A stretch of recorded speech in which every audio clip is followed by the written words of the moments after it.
Break के बाद एक बार फिर आप सभी का स्वागत है और अब आपको सीधा लिए चलते हैं जयपुर, जहां पर सीएम आवास पर धन्यवाद और आभार कार्यक्रम का आयोजन किया जा रहा है पेंशनर्स की ओर से और इसे संबोधित कर रहे हैं मुख्यमंत्री भजन लाल शर्मा। हमारी जिम्मेदारी यह बनती है कि हम राष्ट्र को कैसे आगे बढ़ाएं। हम तो ये पढ़ते थे, एक गांव में एक शिक्षक रहते थे और हमें भी ये पता है कि एक गांव में जो शिक्षक रहते थे वो आपके समय में एक जो शिक्षक कह देता था वो ही गांव का सरपंच बन जाता था। बनता था कि नहीं बनता था बताइए। आप जो कहते थे वो निर्णय हो जाता था। आप अगर किसी भाई के बंटवारे में चले जाते थे, जहां लीक खींच देते थे, वो हो जाती थी। दूसरा कोई बोलता ही नहीं था। कहते थे क्या हुआ कि साहब वो मास्टर साहब आए थे, गुरुजी आए थे, वो कर गए, अब वो कर गए। यही होता था।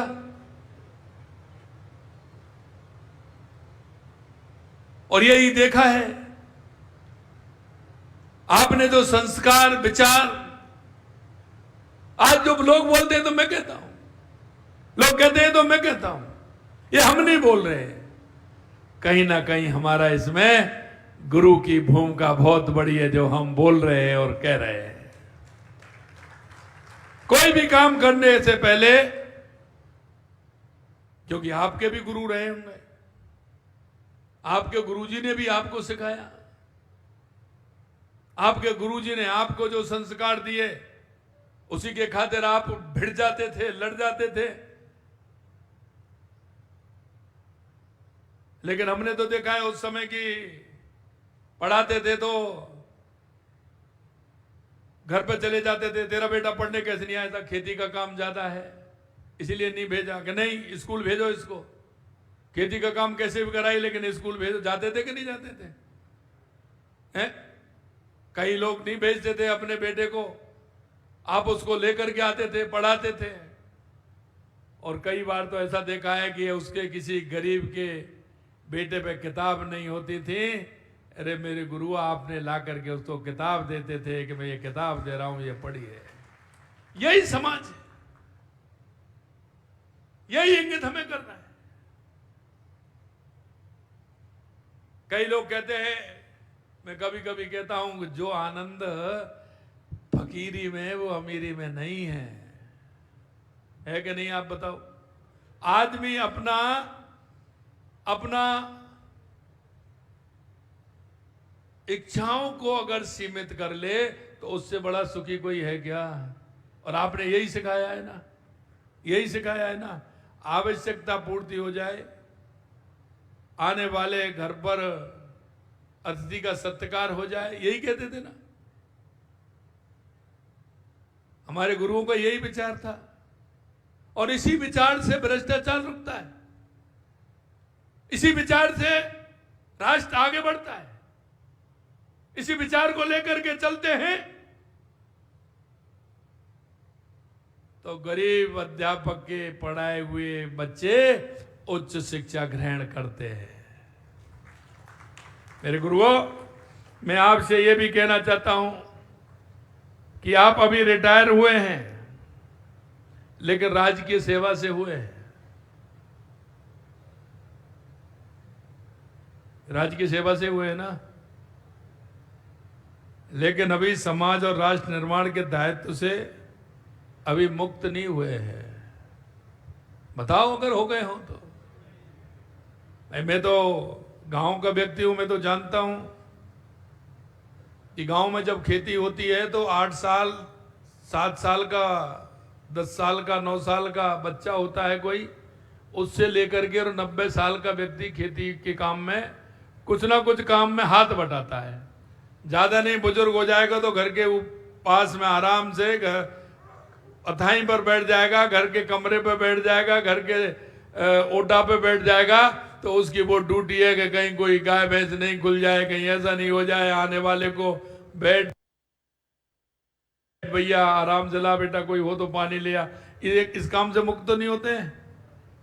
और छोटा बच्चा होगा तो छोटा कोई ना कोई काम करके ये पानी लिया हो, ये लिया हो, वो लिया हो, तो वो भी लगा रहता है। तो आप कैसे मुक्त हो जाओगे? राष्ट्र की सेवा में तो आप मुक्ति नहीं मिलेगी आपको। समाज और राष्ट्र की सेवा तो करनी होगी। और अभी भी मैं देखता हूं कि आपके पास लोग आते होंगे गांव के निकल करके, गुरुजी हाँ आपस में दोनों भाइयों में एक बात हो गई है, अब चलो नहीं थोड़ा सा हमारे घर चलो, थोड़ी सी बात हो गई है, इसको कैसे भी आप निपटाओ। तो आप जाते हैं कि नहीं जाते हैं? पड़ोस के भी जाते हैं, गांव में भी जाते हैं, जहां भी जाते हैं वहां तो अच्छा काम करके आते हो। उसको कोर्ट कचहरी नहीं जाना पड़े, उसको थाने में नहीं जाना पड़े, उस काम को भी आप करते हो। तो ये भी राष्ट्र के निर्माण में आपका योगदान है या नहीं है? मैं आपसे यही कहूंगा, क्योंकि जब देश आजादी की लड़ाई लड़ रहा था तो उसमें जो लोग थे वो आधे से ज्यादा, जितने लोग आजादी की लड़ाई लड़ रहे थे उससे कई गुने तमाशा देख रहे थे। देख रहे थे कि नहीं देख रहे थे? अगर तमाशा नहीं देखते तो हजारों साल तक गुलाम थोड़ी रहता। देश में इतनी जनसंख्या थी, जब भी कम थोड़ी थी, तो आराम से आजादी मिल जाती। लेकिन जो आजादी के दीवाने थे वो आजादी की लड़ाई लड़ रहे थे, लेकिन बाकी जो नहीं लड़ रहे थे उनको ये नहीं था कि उनको आजादी नहीं चाहिए।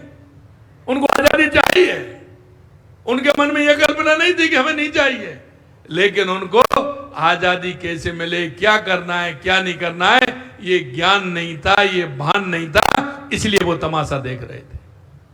आज भी यही स्थिति है। हम सबको समझना होगा, हम सबको देखना होगा कि हमारे राष्ट्र को, हमारे प्रदेश को हम कैसे आगे बढ़ाना है।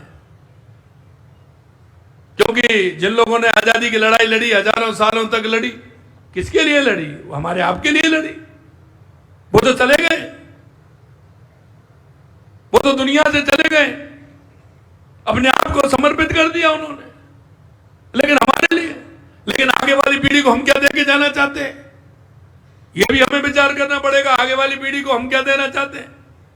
वो तो हमें आजादी करा के चले गए, लेकिन हमें भी तो कुछ देना चाहिए।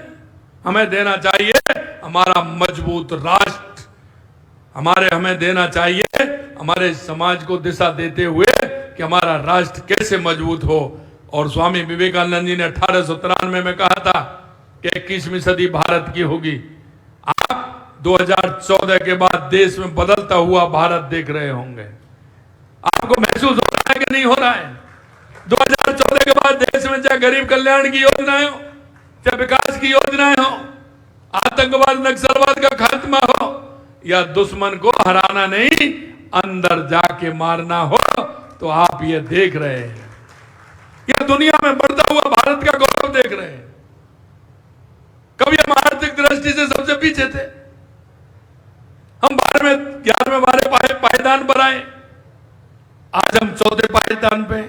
आने वाले इस समय में दुनिया की तीसरी शक्ति बनने वाले हैं देश के यशस्वी प्रधानमंत्री नरेंद्र मोदी जी के नेतृत्व। मैं आपसे यही कहना चाहता हूं, अगर आप थोड़ा सा अगर आप बैठे बैठे अगर लोगों में बैठे इस बात को रखेंगे, एक दिशा देने का काम करेंगे। अभी अभी हमारे अध्यक्ष जी कह रहे थे, ये बात सही है, कोई भी बात हो जाती है गांव में पड़ोस में तो आपके पास आते हैं कि नहीं आते हैं? अरे माँ साहब चलियो साहब थोड़ा सा न, चाहे कहीं भी आप कोई इंजीनियर से रिटायर होगा, कोई वैद्य से होंगे, कई हमारे सेना से रिटायर होकर के आए होंगे, कोई विभिन्न जो डिपार्टमेंटों में काम करते हैं वहां से होते हैं। लेकिन आपके पास वो बुजुर्ग होने के नाते, आपके अनुभव होने के नाते वो आपके पास आते हैं कि नहीं आते हैं? आप बताओ आते हैं कि नहीं आते? कहते हैं चलो साहब ने थोड़ा सा, अरे और तो और क्या, कोई ब्याह शादी होता है उसमें भी आते हैं, अरे साहब ने बैठे रहना थोड़ा, चलो वहां हमारे यहाँ चलो कार्यक्रम है साहब, आप यहाँ बैठे ऐसे वहां बैठे, कहते हैं कि नहीं कहते हैं? ये सम्मान की बात होती है, ये सम्मान की बात होती है। और लोग आपकी बात को सुनते हैं, आप जो कहते हैं समाज उसका अनुसरण करता है।